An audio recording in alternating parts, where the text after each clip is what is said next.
It was a gesture born of suffering and kindness carried over generations. In 1847, the Choctaw Nation of Oklahoma sent $170 to Ireland during the Great Famine, a time of mass starvation on the island. More than 170 years later, Ireland has returned the favor, helping to raise more than $2 million for the Navajo and Hopi nations, which have been hard hit by the coronavirus pandemic. Donors said they felt like it was a chance to pay the good deed forward.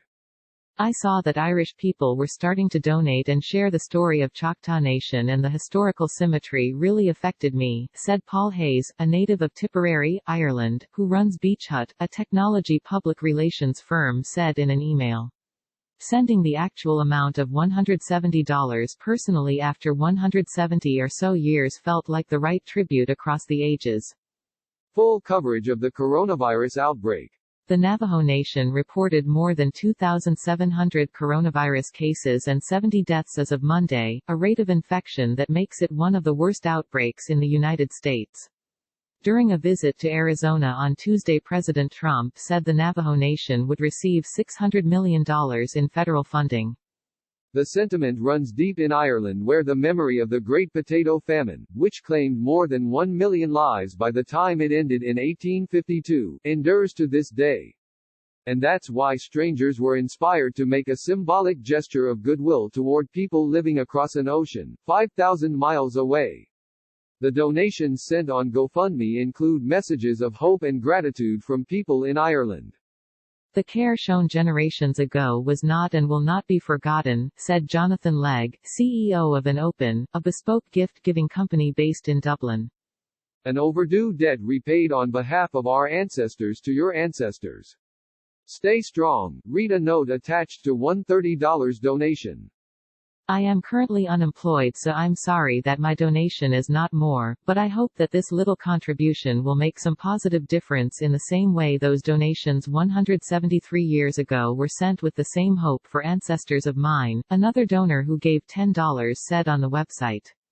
I stand in solidarity with my Native American brothers and sisters during this time of crisis and send this message with love, respect and hope for the future. When the Choctaw Nation paid it forward all those years ago, it was empathizing with Ireland's plight based on its own experience. During the 1830s, 60,000 Native Americans had been forced by the federal government to relocate from their ancestral lands and move west on what is now known as the Trail of Tears. Thousands of people died during the devastating trek. In 2017, Ireland honored the Choctaw Nation with a sculpture of 9 stainless steel eagle feathers stretching 23 feet high. The next year, Irish Prime Minister Leo Varadkar visited the Choctaw Nation in Oklahoma. Chief Gary Batten of the Choctaw Nation said adversity can bring out the best in people, and said he's happy to see his ancestors' generosity inspiring donations to other Native American tribes. We are gratified, and perhaps not at all surprised, to learn of the assistance our special friends, the Irish, are giving to the Navajo and Hopi nations. Our word for their selfless act is Iakoa, it means serving those in need, Batten said in an email. We have become kindred spirits with the Irish in the years since the Irish potato famine.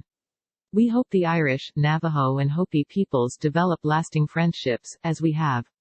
Sharing our cultures makes the world grow smaller. The donations are being used to buy critical supplies, including food and personal protective equipment. There are 13 grocery stores in the Navajo Nation serving 180,000 people, while there are just 3 small stores in the Hopi Nation serving 3,000 people. The entire area spans more than 26,000 square miles in northeastern Arizona, southeastern Utah and northwestern New Mexico, making it an extreme food desert, according to organizers of the fundraiser. Download the NBC News app for full coverage of the coronavirus outbreak. The communities also include many elderly people and those with underlying medical conditions who could be especially hard hit by the coronavirus. 1/3 of Navajo Nation residents also do not have running water and other essentials to help them stay safe during the pandemic. The surge of donations from Ireland was acknowledged Sunday by Vanessa Tooley, one of the organizers. In moments like these, we are so grateful for the love and support we have received from all around the world. Acts of kindness from Indigenous ancestors past being reciprocated nearly 200 years later through blood memory and interconnectedness, she wrote. Thank you, Ireland, for showing solidarity and being here for us.